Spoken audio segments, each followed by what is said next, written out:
The title of Cast In, Cast Out was a strong and punchy representation of this whole work, of how I've decolonised the objects, of how I've brought fragments of these memories back into the lace panels and to present it in an urban space.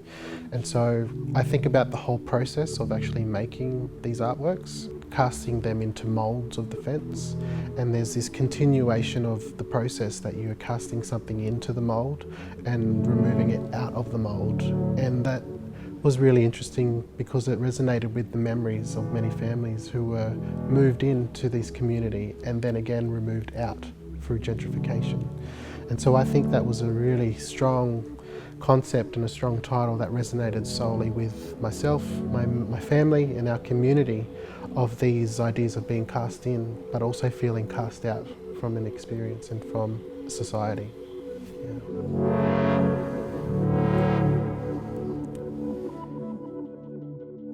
My family moved to Redfern back in the early 70s when Redfern started to emerge as an urban Aboriginal community from the late 60s. So I grew up in Redfern. I spent my childhood living down in the block in Everleigh Street and Vine Street.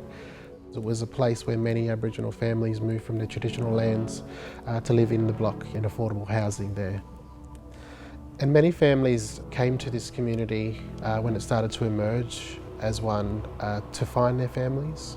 This was also the birthing place of civil rights movements for Aboriginal people.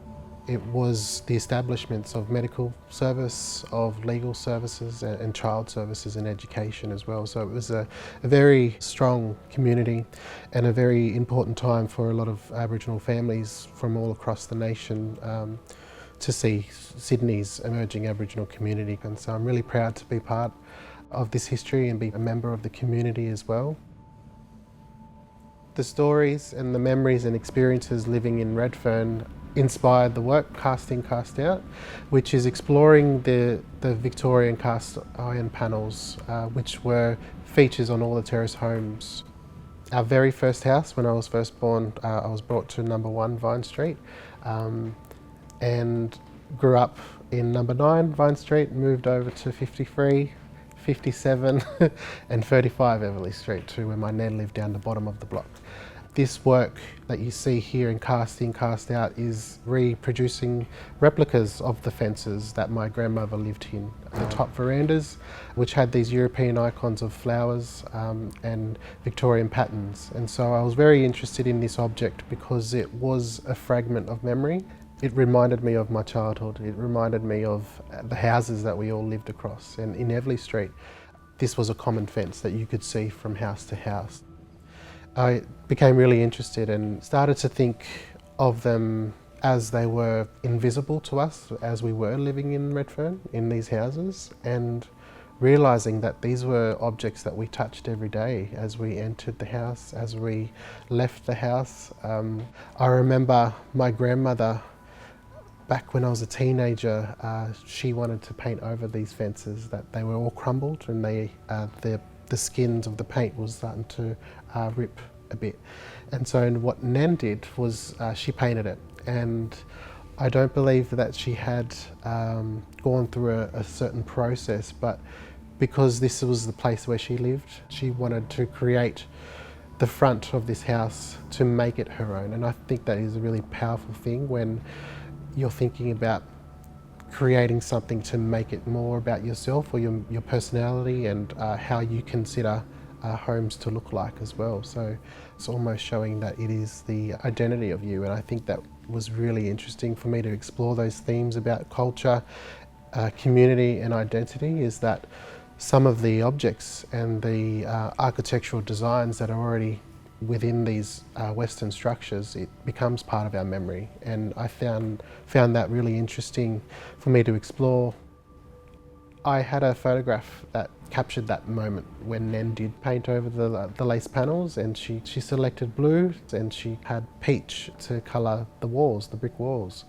And I believe once we got evicted from the house, they removed those panels, and they removed all the panels, and even a number of houses were demolished, which meant that Aboriginal families once again had to be removed from their homes, and they had to be evicted and dispossessed in a different space.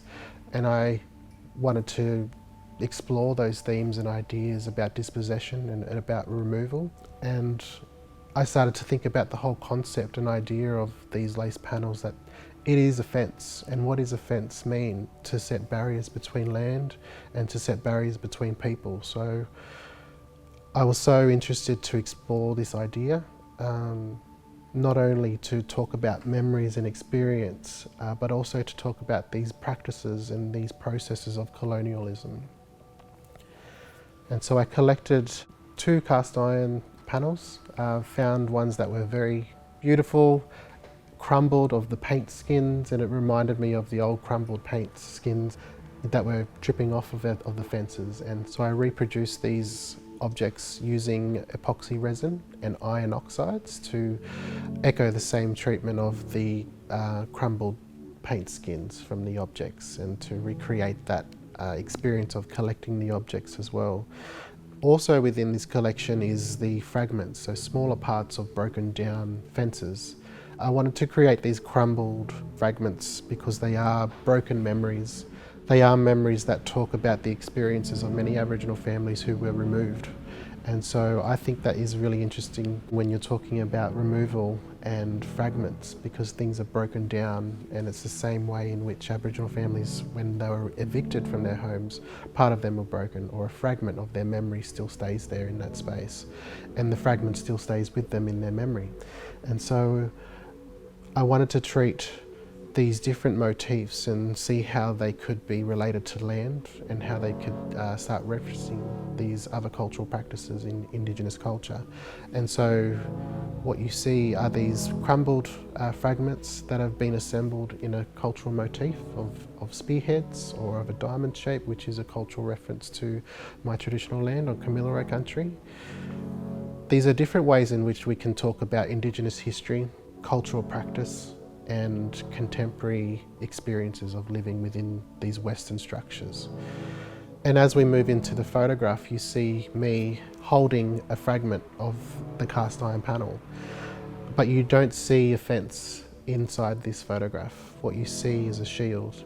And I think this is a really great way of showing how we can decolonise the object, that we're removing its structural form of a fence, of ripping down those fragments and those parts for it to be something of my own. And I think that's a really powerful thing when we are talking about how people recreate things and how they make things their own. Just like my grandmother, when she started to paint onto the cast iron panels at her old home in Redfern, she's making it her own. And through this photograph, I'm making it my own by referencing these cultural histories of Indigenous cultural identity, by reproducing and dismantling the fence into the form of a shield to become a powerful object of memory and experience.